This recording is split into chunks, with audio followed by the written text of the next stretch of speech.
Risky Play in the Early Years, Session 2. By the end of Session 2, you will have engaged in two aspects of risky play within an early years setting: use of language and risk assessment.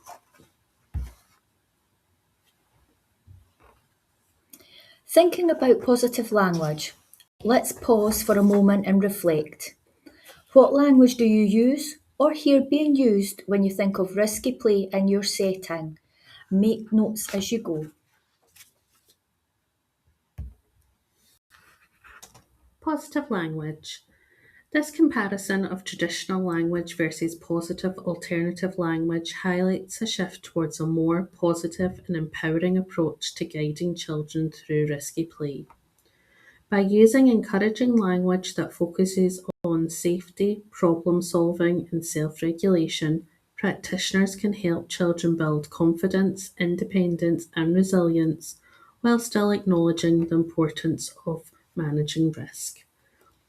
The traditional language often emphasises fear or limiting behaviour, potentially discouraging children from taking risks altogether.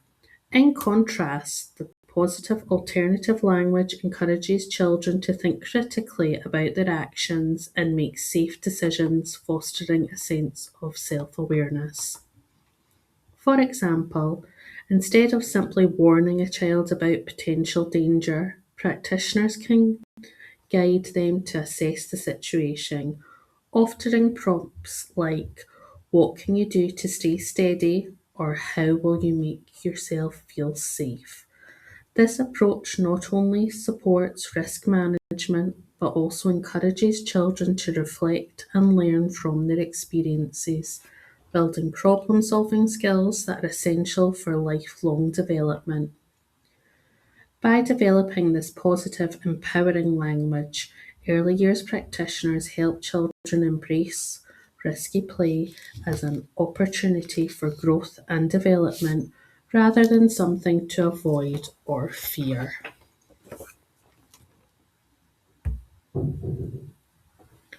During risky play experiences, it's important to use simple, clear, and positive language that encourages exploration while helping children to feel safe and supported. Please read over the examples provided.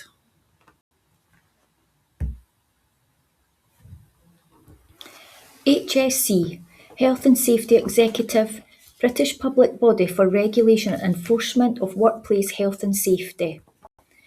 So, risky play is natural and invaluable for children in how they understand the world around them, but it also allows them to experience crucial emotions such as hesitation, excitement, fear, joy, and mastery. And if that all wasn't enough, the kind of physical outdoors activity normally associated with risky play in the early years is great for a whole bunch of skills such as motor control, balance, coordination, body awareness, and risk assessment. Any activity that a child is engaged in and focused on is likely to be a great learning opportunity, and that's the case within risky play in the early years. What's more, it's where children learn about risk. If they're not exposed to risk in their lives, they have no chance to learn how to assess it and manage different situations. Even the health and safety executive agree. Another factor to consider, confronting gender bias and risky play. Whenever you're working on risky play, be mindful of unconscious biases. Whether we mean to or not, many people tend to encourage messy, risky boy adventures and don't do quite as well with the girls. Just observe and ensure that you're encouraging all children to engage. Risk assessment.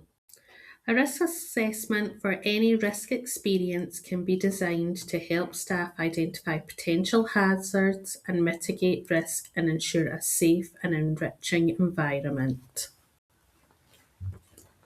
Please read over Appendix 1.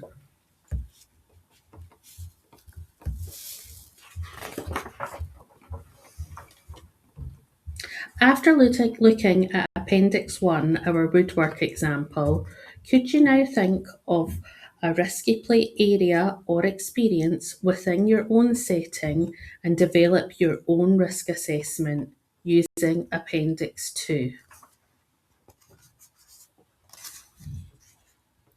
Please refer to East Lothian Council Building High Quality Foundations Environment Guidance, where, as you can see from the slide above, highlights risk assessment and how the Care Inspectorate advocate a positive approach, moving away from a traditional deficit model that takes a risk-averse approach.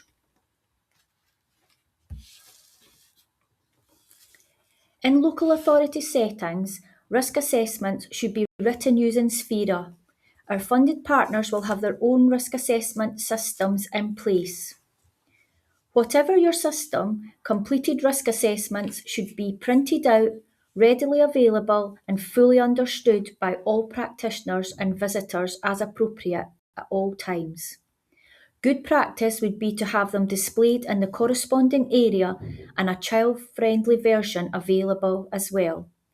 When creating your indoor and outdoor risk assessments, remember to consider drop-off and pick-up, entrances and exits, room layout and areas, provision, the furniture and resources, personal safety, child protection, safeguarding, plants, indoor and outdoor, making adjustments for long and short-term access or ASN barriers, food preparation, animals in the setting, reoccurring incidents and accidents.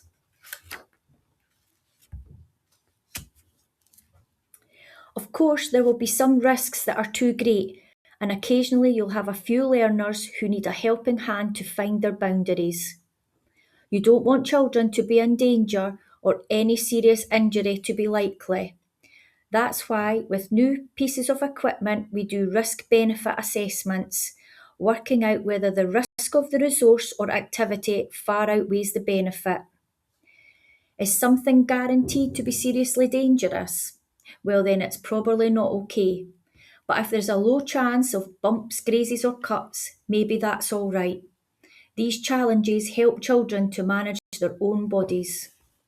More importantly, by not giving access to risky resources, the children are missing out on an important piece of the developmental puzzle. As you can see from the slide above, this also has good discussion questions for self-evaluation and development within your team.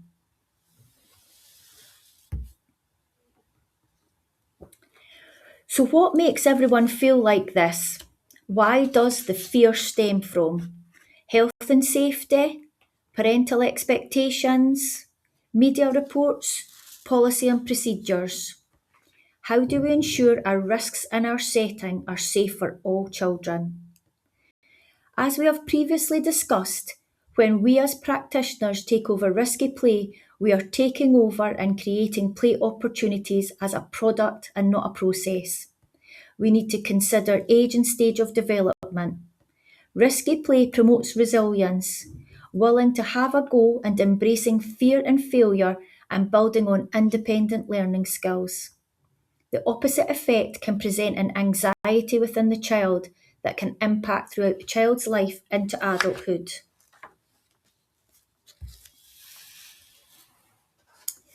Let's pause for a moment and think about this image. Think about your own childhood. Let's reflect over society then and now. What changed over the years from acceptable to laws, policies and guidelines all in place? Did adults smoke within the same area as yourself, your parents, your grandparents, aeroplanes, etc.? For example, smoking ban in the UK, British Airways 1990, United States 1988. Less than 2-hour flights, all flights 1990. Smoking in public places and workplaces, Scotland 2006, England, Wales and Northern Ireland 2007. Seatbelts, car seats. Seatbelts 31st of January 1983 became law. Rear seatbelts from 1986. 1989 compulsory for children under 14 to wear a seatbelt in the rear. Bike helmets, not required by law in the UK. How many bike accidents do you hear about on the radio or social media? Thinking about car seats.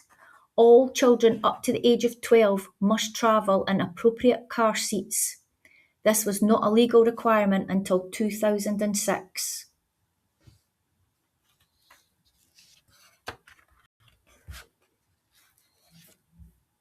Thank you.